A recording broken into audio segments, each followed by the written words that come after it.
Assalamualaikum warahmatullahi wabarakatuh. Saya Ari Yulianto dari program studi Pendidikan Bahasa Indonesia Fakultas Keguruan dan Ilmu Pendidikan akan mempresentasikan tentang sebuah materi tentang fonologi, yaitu bab tentang alat ucap. Alat ucap dalam fonetik artikulatoris, hal pertama yang dibicarakan adalah alat ucap manusia yang menghasilkan bunyi bahasa. Sebenarnya alat ucap itu juga memiliki fungsi utama lain yang bersifat biologis.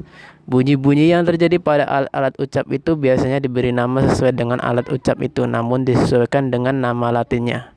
Misalnya,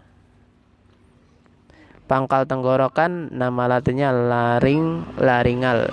Rongga kerongkongan paring, faringal. Pangkal lidah dorsum, dorsal. Tengah lidah medium, medial. Daun lidah laminum, laminal. Ujung lidah apex, apikal. Anak tekak uvula, uvular. Langit-langit lunak, velum. Langit-langit keras, palatum. Gusi alveolum, alveolar. Gigi dentum, dental. Bibir labium, labial.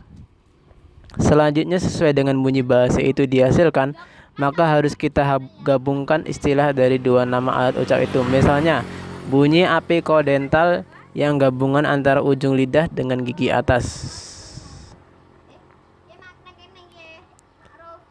Dapat kita lihat pada gambar di sini bagian-bagian yang saya sebutkan tadi, seperti laring, trakea.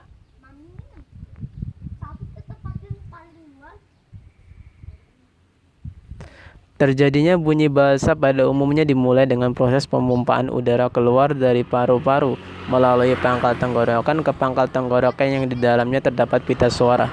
Supaya udara bisa keluar, maka pita suara harus dalam keadaan terbuka. Adanya 4 macam pita suara yang berposisi, yaitu A. Pita suara terbuka lebar, B. Pita suara terbuka agak lebar, C. Pita suara terbuka sedikit, D. Pita suara tertutup rapat-rapat. Labialisasi dilakukan dengan membulatkan bentuk mulut, palatilisasi dilakukan dengan menaikkan bagian depan lidah, velarisasi dilakukan dengan cara menaikkan belakang lidah ke arah langit-langit lunak. Faringalisasi dilakukan dengan cara menarik lidah ke arah belakang ke dinding faring. Pada umumnya, bunyi bahasa dibedakan atas vokal dan konsonan. Bunyi vokal dihasilkan dengan pita suara terbuka sedikit. Bunyi konsonan terjadi setelah arus udara melewati pita suara yang terbuka sedikit atau agak lebar. Jadi beda terjadinya bunyi vokal dan konsonan adalah arus udara dalam pembentukan bunyi vokal setelah melewati pita suara tidak mendapat hambatan apa-apa. Sedangkan dalam pembentukan bunyi konsonan, arus udara itu masih mendapat hambatan atau gangguan. Bunyi vokal biasanya diklasifikasikan dan diberi nama berdasarkan posisi lidah dan bentuk mulut. Posisi lidah bersifat vertikal, bisa bersifat horizontal. Secara vertikal dibedakan adanya vokal tinggi I dan U, vokal tengah E dan O, dan vokal rendah A. Sedangkan horizontal dibedakan adanya vokal depan I dan E, vokal pusat E, dan vokal belakang U dan O.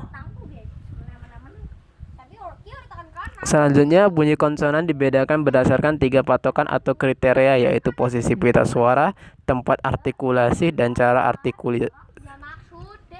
Sedangkan berdasarkan posisi pita suara dibedakan adanya bunyi bersuara dan tak bersuara. Berdasarkan tempat artikulasinya, konsonan dibedakan menjadi A. Bilabial, yaitu konsonan yang terjadi pada kedua belah bibir. Contohnya B, P, M. B. Labiodental, yaitu konsonan yang terjadi pada gigi bawah dan gigi atas. Contohnya F dan V. Lamialveolar, yaitu konsonan yang terjadi pada daun lidah dan gusi. Contohnya T dan D. Dorsovelar, yaitu konsonan yang terjadi pada pangkal lidah dan velum atau langit kaki. Berdasarkan cara artikulasinya, konsonan dibedakan menjadi A. Lambat, letupan, plosive, stop. Di sini artikulator menurut sepenuhnya. Contohnya P, B, T, D, K, G. B. Geseran atau frikatif. Di sini artikulator aktif mendekati artikulatif pasif. F, C, S, Z.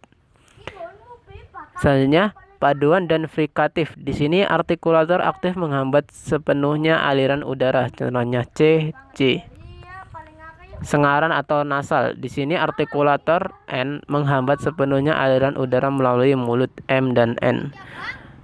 Selanjutnya, getaran atau trill. Di sini artikulator aktif melakukan kontak beruntun dengan pasif R.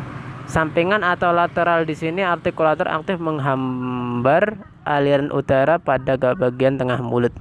Contohnya L. Hampiran atau aproksiman. Di sini artikulator aktif dan pasif membentuk ruang yang mendekati posisi terbuka seperti dalam pembentukan vokal. Itulah tadi presentasi tentang materi fonologi tentang bab alat ucap.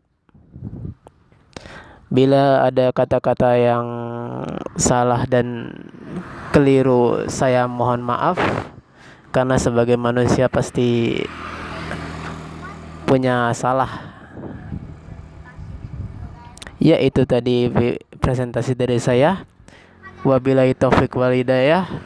Wassalamualaikum warahmatullahi wabarakatuh.